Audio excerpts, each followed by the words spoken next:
Selain Amerika Serikat dan Perdana Menteri Israel Benjamin Netanyahu, kecaman terhadap aksi kontroversial Menteri Keamanan Nasional Israel Ben Gvir juga datang dari pemuka agama Yahudi. Sebagaimana diketahui, Ben Gvir memimpin ribuan umat Yahudi memasuki kompleks Masjid Al-Aqsa untuk merayakan Hari Suci Yahudi pada Selasa 13 Agustus lalu. 5 rabi terkemuka Israel menekankan bahwa aksi Ben Gvir tak mewakili pandangan mayoritas orang Yahudi. Menurut mereka, sebagian besar orang Yahudi di tanah Israel dan dunia tak pergi ke Temple Mount atau Masjid Al-Aqsa. Seorang mantan kepala rabi, Yitzhak Yosef, menyatakan semua pihak di dunia menginginkan perdamaian. Yosef pun mengajak semua orang untuk tidak membiarkan kelompok ekstremis memimpin mereka. Adapun selain Gvir, terdapat 2 menteri lainnya yang ikut bergabung dalam aksi penyerbuan ke Al-Aqsa. Mereka adalah Yehudit Yitzhak Wasserlauf dari Partai Otzma dan Amit Halevi dari Partai Likud. Gvir menyatakan bahwa mereka umat Yahudi diperbolehkan untuk berdoa di sana. Sementara itu, kantor Perdana Menteri Israel menyatakan tindakan Gvir melanggar status quo wilayah tersebut. Gvir tercatat sudah 6 kali mendatangi Al-Aqsa sejak dilantik jadi Menteri Keamanan Nasional pada 2022. Selain oleh Netanyahu, Gvir juga dikecam oleh sekutu dekat Israel, Amerika Serikat. אני קורא פה לאומות העולם, אלה ששומעים ורואים אותנו. אל תראו את אותם שרי ממשלה כמי שמייצגים את עם ישראל. הם לא מייצגים את עם ישראל. רוב ככל היהודים בארץ ישראל ובעולם לא עולים להר הבית. בבקשה, תפעלו להרגעת הרוחות. כולנו מאמינים באל אחד, רוצים שלום בין העמים, אסור לתת לשוליים קיצוניים להוביל אותו. תראו בה כפוסקי דורנו, גדולי ישראל, אוסרים את הדבר הזה, ואין לאף אחד ללכת ולעלות להר הבית. קרה דבר שאי אפשר לעבור עליו בסדר היום. אנו בריונה כפשוטוי, שחיללו את המקדש בפרסיה, אנשים שכביכול מתעטפים באילצה לשירת שמיים, שכל כולו חילול המקדש, חילול שם שמיים, שגמוסוי, הולכים וגורמים לכך לגרות את היצרים ולגרום לכך שיתנכלו ויזיקו ליהודים אחרים. חייבים למחות בהם מכון עם רצס, להתרחק מהם ולדעת שזה פסול וזה תר. משמעי, אין בזה שום צד יותר, לא פוליטי, לא רעיוני, זה איסור מוחלט שתקף לכולם, ובוודאי שאנחנו צריכים לצאת את חובת מחאה על כל אלה שמזלזלים במצווה הזאת, יהיו מי שיהיו, כמה גדולים שהם יהיו, כמה מפורסמים שהם יהיו. זה דבר שצריכים להוקיע את העניין הזה, ולאסור את הדבר הזה בצורה חד משמעית. כל גדולים הרבנים חתמו לא לעלות להר הבית, איסור גמור להיכנס להר הבית. Kelompok Hamas sengaja tak menghadiri perundingan senjata yang digelar pada Kamis 15 Agustus hari ini di Doha, Qatar. Hal ini buntut dari kecurigaan Hamas terhadap Israel untuk memperlakukan persyaratan baru dalam negosiasi sehingga pembantaian di Gaza terus terjadi. Meski tak hadir dalam perundingan tersebut, namun Hamas akan bertemu dengan para mediator seusai perundingan untuk berkonsultasi. Adapun Hamas sendiri beberapa waktu lalu sudah menyatakan sepakat dengan proposal yang diumumkan oleh Presiden Amerika Serikat Joe Biden.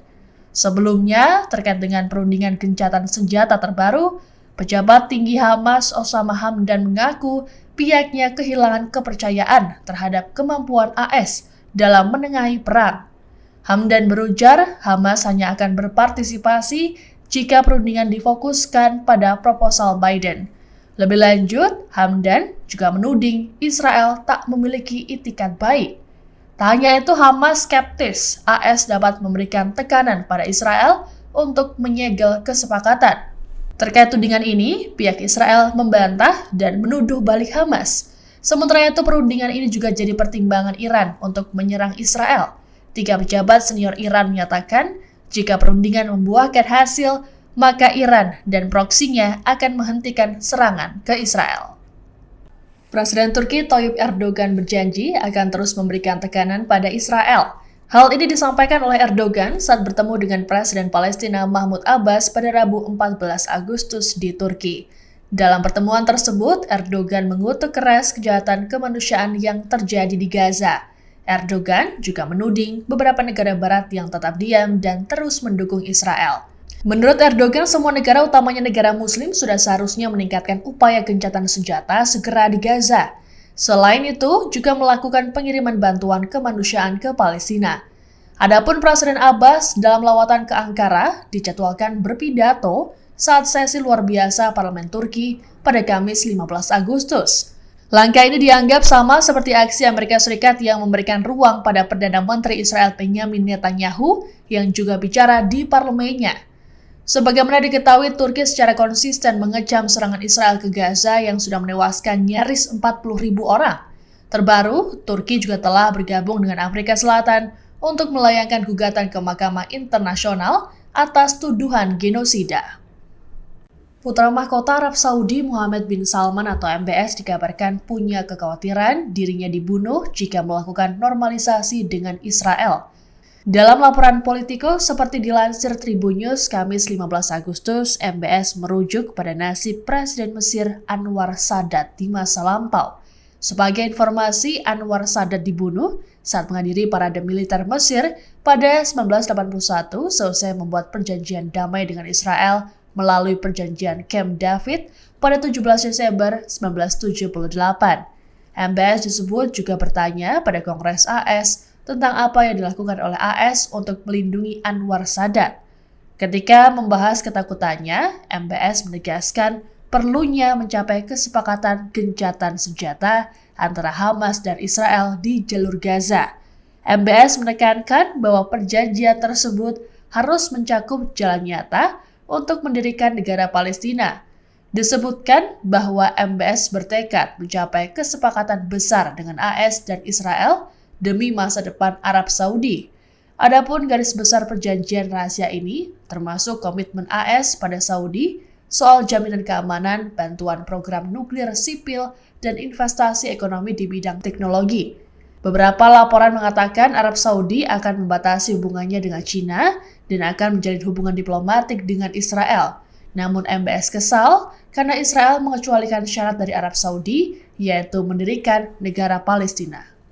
Perdana Menteri Israel Benyamin Netanyahu membantah kabar yang menyebut dirinya berbicara dengan calon Presiden Amerika Serikat Donald Trump soal gencatan senjata di Gaza. Kantor Perdana Menteri Israel dalam keterangan pada Kamis 15 Agustus mengatakan Netanyahu sama sekali tak berbicara dengan Trump. Sebagaimana diketahui, kabar pembicaraan Netanyahu dan Trump dilaporkan oleh situs berita Axios yang mengutip dua sumber Amerika Serikat.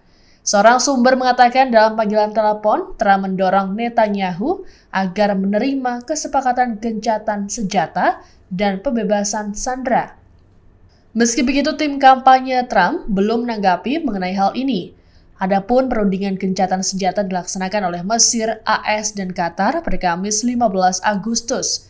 Namun pihak Hamas tak ikut ambil bagian dalam perundingan ini dengan alasan Israel dianggap tak tunjukkan itikat baik. Meski begitu, Hamas tetap berkonsultasi dengan pihak mediator seusai diskusi tersebut. Kegiatan perundingan gencatan senjata ini penting dilakukan demi stabilitas di kawasan regional Timur Tengah. Adapun Iran sudah mengultimatum akan melancarkan serangan ke Israel jika perundingan tak membuahkan hasil memuaskan. Serangan ini sebagai bentuk balasan atas kematian pemimpin Hamas Ismail Haniyeh.